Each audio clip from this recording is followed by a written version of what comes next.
الدوري المصري 2025-2026 بدأ بقوة مش بس في الملعب لكن كمان في القرارات. رابطة الأندية المحترفة أعلنت عقوبات الجولة الأولى شمل غرامات ضخمة، إيقافات وتحذيرات قوية للمدربين اللاعبين برضو. الرسالة طبعا واضحة، الموسم ده هيكون الانضباط قبل أي حاجة. أول وأكبر عقوبات كانت من نصيب النادي الزمالك. الرابطة غرمت الزمالك 100,000 جنيه بسبب هتافات جماهيرية مش كويسة تجاه لاعب الخصم حكم في مباراتهم أمام مباراة الزمالك وسيراميكا. الرسالة طبعا واضحة للجماهير، أي تجاوزات من المدرجات هتكلف النادي كتير قوي.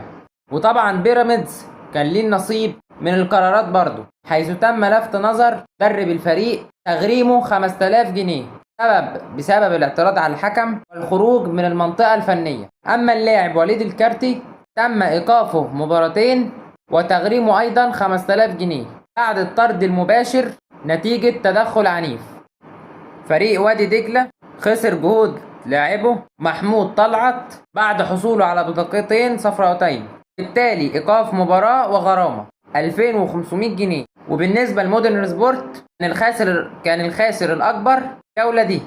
الفريق اتغرم 20,000 جنيه بسبب سحب وإخفاء الكرات لتعطيل اللعب، و50,000 جنيه بعد حصول 6 لاعبين من الفريق على البطاقات الصفراء في مباراة واحدة. أحمد مرعي كمان اتغرم 5000 جنيه بسبب الاعتراض على الحكم.